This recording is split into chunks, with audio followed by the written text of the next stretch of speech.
Welcome to Suman TV. నేను మీ Suman TV Nag. చాలామందికి government job అంటే ఒక డ్రీమ్ ఉంటుంది. ఈవెన్ పేరెంట్స్ కూడా మా పిల్లల్ని గవర్నమెంట్ జాబ్లో చూస్తే బాగుంటుంది అనుకునేటువంటి ఒక కళ ఉంటుంది.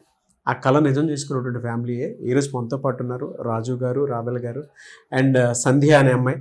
తను ఎంచక్కా చదువుకొని శ్రీధర్ సిసిలో కోచింగ్ తీసుకున్న తర్వాత గవర్నమెంట్ జాబ్ క్రాక్ చేసి ఫ్యామిలీతో ఈరోజు మనతో పాటు కూర్చున్నారు.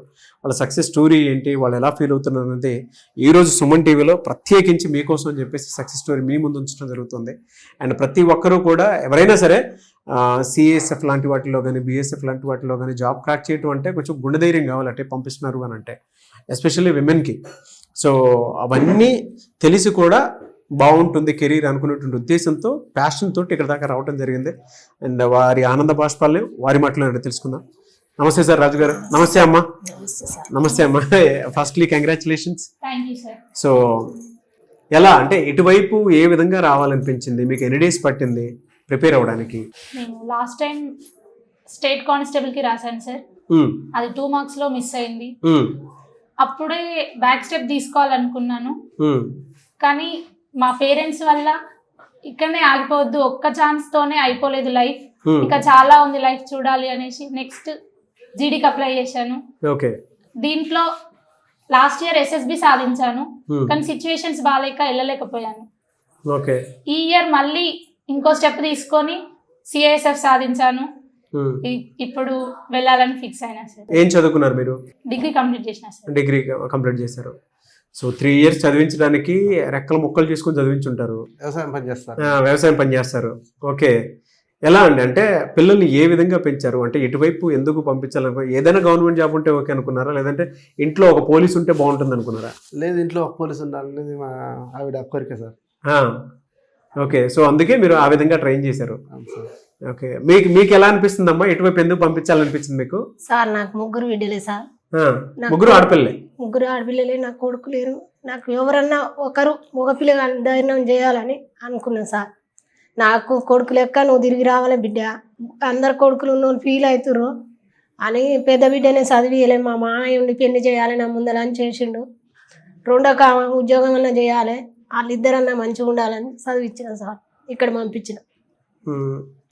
3 సంవత్సరాలు ఉద్యోగం వస్తుందో రాదో అనుకునేటువంటి చిన్న ఆందోళన కూడా ఉంటుంది. ఏమనుకోలేదు సార్. నేను ఏమని చెప్పినంటే నా బిడ్డలకు, నేను కొడుకులో కనలేదు, బిడ్డ మీరు మంచిగా చదువుకోవాలి, మా పేరు నిలబెట్టాలి, మీ డాడీ ఒక్కడే అని చెప్పిన సార్.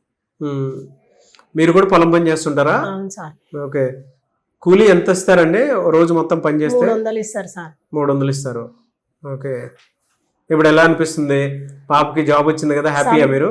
చాలా సంతోషం సార్. నా పెద్ద బిడ్డకి పెళ్లి చేసిన, 2 బిడ్డలు ఆమెకు కూడా. ఈమె మంచిగా చదువుకోవాలి, ఇల్లు ఉద్యోగం చేయాలి, అక్కదే ఫస్ట్ చేసిన బిడ్డ అని, మీరిద్దరు మంచిగా చదువుకోవాలి బిడ్డ అంట. నా అల్లుడు మంచోడు సార్, పెద్ద ఆయన వాళ్ళే దొరకాలి, అందరు మంచిగా ఉండాలని నా కోరిక సార్. ఓకే. ఆనంద బాష్పాలు ఎక్కడ ఆగట్లేదు మీకు. మీ కూతురికి ఏం చెప్తారు ఇప్పుడు? గవర్నమెంట్ జాబ్ సంపాదించుకుని వచ్చింది కదా. ఏం చెప్తాం సార్, మంచిగా జాబ్ కూడా ఎట్లా చదువుకున్నాం అట్లనే చేసి రావాలి బిడ్డ, మంచిగా ఉండాలి, అమ్మ నాయన పేరు నిలబెట్టాలని చెప్తా సార్. ఓకే. ఇలాగే కష్టపడి చదివేటువంటి ఆడపిల్లలు చాలా మంది ఉన్నారు. అండ్ ఇప్పుడు మీరంటే ధైర్యం చేసి చదువుకోమ్మా, ఇలా ఉంటే బాగుంటుందని చెప్పేసి అనుకున్నారు కదా. కొంతమందికి ఆ ధైర్యం కూడా చేసుకోకుండా ఆడపిల్లలు ఇంట్లో పెట్టుకుంటున్నారు. వాళ్ళకి మీరేం చెప్తారమ్మా? చదువుకోవాలని చెప్తాం సార్. చదువుకోవాలి, జాబ్ చేయాలి, మీరు మగవాళ్ళ లెక్క తిరిగి రావాలని చెప్తాం సార్. అబ్బాయిల లెక్క తిరిగి రావాలి, కన్నోళ్ళ పేరు నిలబెట్టాలి అని చెప్తాం సార్. కనీసం మేము ఎంత సంపాదిస్తే ఏంటికి సార్, బిడ్డల కోసానికే కదా అని అనిపిస్తుంది సార్. మేము తినకుంటే మా పిల్లలు తినరాయిరా అని ఉంటుంది సార్. ఏ రాజు గారు మీరేం చెప్తారు మీ పాప గురించి? అమ్మాయిల తీరు ఉండకుండా ముందుకెళ్తేనే జర అందరికీ మంచిగా ఉంటుంది ఆలోచిస్తారు. ఆడపిల్ల పెంచిన పెద్ద చేసిన చదివించమన్నా కాకుండా, పెళ్లి చేసిన కాకుండా జాబ్ చేస్తే ఇంట్లో ఒక స్థాయి ఉంటుంది, అతను కూడా ఇల్లు ఇస్తారు అని ఆలోచిస్తారు. భయపడలేదా ఎక్కడ? అంటే 3 ఆడపిల్లలు ఉన్నారు, పెంచడం కష్టమైపోతుందేమో, కట్నం ఇవ్వాలి, పెళ్లి చేయాలి, అదేం చిన్న కథ కాదు. ఏం లేదు సార్, నాన్న అమ్మ అట్లా నేర్పిస్తారు. వాళ్ళ తాతకు వాళ్ళ నాయనమ్మకు మస్తు ఇష్టం సార్ జాబ్ చేయాలి అని. వాళ్ళ తాతకు వాళ్ళ నాయనమ్మ మస్తు సాకిరి చేసింది సార్ నా బిడ్డ. ఆడపిల్ల జాబ్ పంచాలు చూడాలనుకున్నారు, వాళ్ళు చూడలేకపోయారు, వెళ్ళిపోయారు. పోయినసారి జాబ్ వచ్చింది కానీ మా అత్తమ్మ చనిపోయింది, ఏం పంపించలేదు. జాబ్ వచ్చితే పంపించలేదు సార్. రేపు పోవాలి, ఈ రోజు చచ్చిపోయింది పంపించలే. మళ్ళీ ఇప్పుడు సంపాదించాను సార్. మా జీవితంలో ఇంత మంచి ఫ్రేమ్ అయితే ఎప్పటికీ రాదు. తల్లిదండ్రులు పక్కన కూర్చోబెట్టుకొని మీ సక్సెస్ స్టోరీ గురించి వినటం అనేది. మీ తల్లిదండ్రుల గురించి ఏం చెప్తావమ్మా? అందరూ ఆడపిల్లల్ని అంటే పెళ్లి చేయాలి ఆ బరువులాగా ఫీల్ అవుతారు సార్. నా పేరెంట్స్ ఎప్పుడు అలా ఫీల్ కాలేదు. నేను ఎంత చదువుతా అంటే నాకు ఖర్చు పెట్టడానికైనా నన్ను ముందుకు తీసుకెళ్ళడానికైనా ఎప్పుడూ ప్రోత్సహించారు. నేను వాళ్ళకి ఎప్పటికీ రుణపడి ఉంటాను సార్. మా సిస్టర్కి పెళ్ళయింది. ఆమెలాగే నాకు కూడా పెళ్లి చేసి ఉంటే నేను ఈ స్టేజ్లో ఉండేదాన్ని కాదు. మా సిస్టర్ కూడా ఒకటే కోరుకుంటుంది, నేను చేయలేకపోయినా మా చెల్లి చేయాలి అని. నాలాగా 3 ఆడపిల్లలు ఉన్న ప్రతి కుటుంబానికి నేను ఒక ఆదర్శంగా నిలవాలనుకుంటున్నాను సార్. డెఫినెట్గా అమ్మా, నువ్వు ఖచ్చితంగా ఆదర్శమే. ఏ రాజు గారు మీరు ఏం చెప్పాలనుకుంటారు? మీకు ఆనంద బాష్పాలు వస్తున్నాయి కదా, మీ కూతురు గురించి మీరేం చెప్తారు? ఎక్కడ పోయినా ఆడపిల్లలా కాకుండా ఒక ఇంట్లో వెలుగు వెలగాలని నేను కోరుకుంటున్నాను సార్. ఆడపిల్లలే ఇంట్లో వెలుగు వెలగాలి, అబ్బాయి కాకుండా. అబ్బాయి లేడు అని అలా నర్వస్ కావద్దు. మీ ఫాదర్ గురించి 1 word లో చెప్పమంటే ఏం చెప్తావు? మీ మదర్ గురించి 1 word లో చెప్పమంటే ఏం చెప్తావమ్మా? మా ఫాదర్ నా లైఫ్ ఒక హీరో సార్. మా మదర్ నాకు ఒక రోల్ మోడల్ సార్. ఓకే, ఏమి ఇష్టం మీ మదర్లో మీకు బాగా? మా మదర్ అంటే ఎవరికి తక్కువ లాగా ఉండదు సార్. మనీ మ్యాటర్లో అలా తక్కువ అయి ఉండొచ్చు, బట్ ఏదో ఒక రోజు నా పిల్లలు సక్సెస్ అవుతారు, నన్ను ఆ స్టేజ్కి తీసుకెళ్తారు అని నమ్ముతారు మమ్మల్ని. ఆ నమ్మకం చాలు సార్. గ్రేట్, థ్యాంక్ యూ అమ్మా.